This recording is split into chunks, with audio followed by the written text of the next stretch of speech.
Visakhapatnam press club కు రావడానికి కారణం మీ ముందు 4 అంశాలు ప్రస్తావించేదానికి రావడం జరిగింది. మొదటిది వక్ఫ్ చట్టం, వక్ఫ్ బిల్లు. రెండోది జడ్జి గారింట్లో 500 కోట్ల రూపాయల డబ్బు. మూడవది వర్గీకరణ ఆంధ్రప్రదేశ్. నాలుగవది రాహుల్ గాంధీ గారికి ఈడీ సమ్మన్లు. దేశంలో ప్రజాస్వామ్యం అనేది అరుంధతి నక్షత్రం లాగా తయారవుతా ఉంది మెల్లమెల్లగా. భారతీయ జనతా పార్టీ ఒక చట్ట బిల్లును తీసుకొని వచ్చింది. ఆ బిల్లు వక్ఫ్ బిల్లు. ఎందుకయ్యా ఇప్పుడు మీ వాజ్పేయి అద్వానీలు చేయని బిల్లు ఎందుకు వచ్చిందయ్యా ఓ ప్రధానమంత్రి గారు? అవసరమా? నిన్న సుప్రీంకోర్టులో వాదనలు విన్న తర్వాత నాకు అనిపించింది భారత రాజ్యాంగం అంటే కేంద్ర ప్రభుత్వ అధినేతలకు తెలియదు అని. నిన్న కపిల్ సిబల్ మాట్లాడుతున్నాడు, దానికి జవాబు చెప్తున్నాడు తుషార్ మెహతా. వాడు తుస్సని వెళ్ళిపోయింది వాడు జడ్జిమెంట్, వాడు ఆర్గ్యుమెంట్.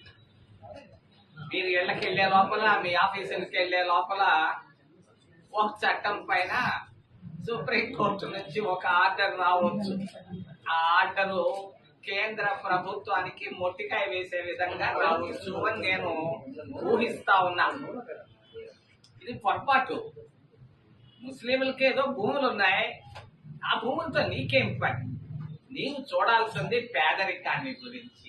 దేశంలో 140 కోట్ల మధ్యలో ఎంతమంది 3 పూటలు అన్నం తింటున్నారు, ఎంతమంది ఒక్క పూట కూడా భోజనం చేయలేకపోతున్నారు? ఇది నువ్వు చూడాల్సింది ఓ భారతీయ జనతా పార్టీ అని నేను చెప్తున్నా. మరి నిరుద్యోగం, ప్రతి ఇంటిలో 2 నిరుద్యోగులు ఉన్నారు, దిక్కు దోచకుండా ఉన్నారు, కష్టాల్లో ఉన్నారు, కన్నీటితో ఉన్నారు, ఆవేదనలో ఉన్నారు. ఈ నిరుద్యోగాన్ని గురించి ఆలోచించకుండా, ట్యాక్సులను గురించి, ధరలను గురించి ఆలోచించకుండా ఏం అర్జెంటుగా అవసరం వచ్చింది వక్ఫ్ బిల్లును గురించి. ఇది నిలబడదు. కేంద్ర ప్రభుత్వం జగదాంబిక పాల్ అనే ఒక ఆయన ఉండేవాడు కాంగ్రెస్ పార్టీలో, భారతీయ జనతా పార్టీలోకి వెళ్ళి వాడు చైర్మన్ గా తీసుకొచ్చాడు ఈ బిల్లుని. ఈ బిల్లు పార్లమెంటరీ కమిటీ తెచ్చిన బిల్లు కాదు, 2 మహానాయకులు తెచ్చినటువంటి బిల్లు. దీన్ని నేను ఖండిస్తున్నా. కాంగ్రెస్ ప్రభుత్వం అధికారంలోకి రాగానే మామూలు చట్టాన్ని మేము తీసుకొని వస్తాం. వక్ఫ్ చట్టాన్ని నేను ఖండిస్తున్నా, ఆ బిల్లును నేను ఖండిస్తున్నా. బహుశా కొన్ని గంటల వ్యవధిలోనే దానిపైన ఏమైనా రావచ్చు పైన నుంచి.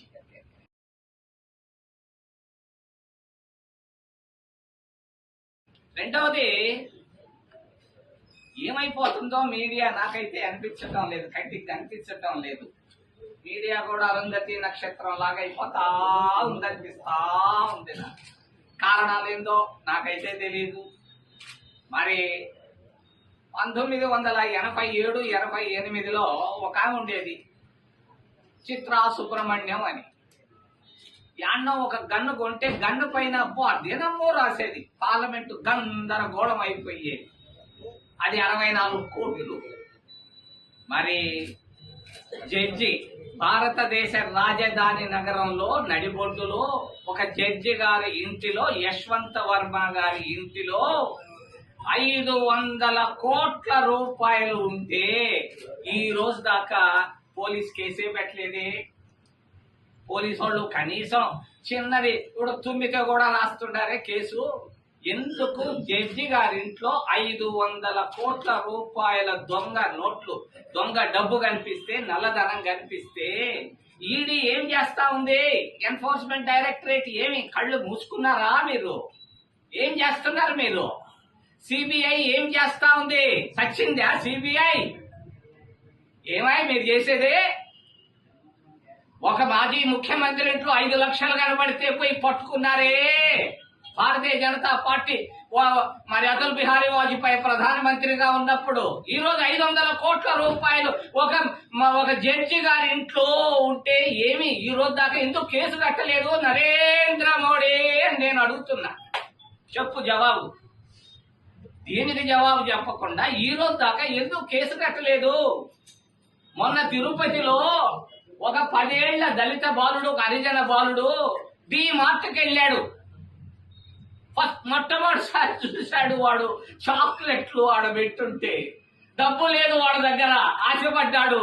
2 చాక్లెట్లు ఆడుంటే తీసుకొని తిన్నాడు. తిన్నదానికి కక్కిందాకా కొట్టారు వాళ్ళు, కక్కిందాకా కొట్టారు, తిట్టారు, కేసు పెట్టేదాకా వెళ్ళారు. మరి ఇక్కడ జడ్జి 500 కోట్ల రూపాయలు పెట్టుకొని ఉంటే ఏం చేస్తా ఉంది మీ సిబిఐ? చచ్చిపోయిందా? ఈడీ ఏం చేస్తుంది? చచ్చిందా ఈడీ? ఎందుకై మీరు మీ సొంత జోబు సంస్థలు చేసుకున్నారా? సిబిఐని, ఈడీని అడిగేవాడే లేడు ఈ భారతదేశంలో. మీడియా సంస్థలు ఏం చేస్తున్నాయి? బిజినెస్ చేసుకుంటున్నారా? ఏమయ్యా మీకు పత్రికా స్వేచ్ఛ లేదా జర్నలిస్టులకి?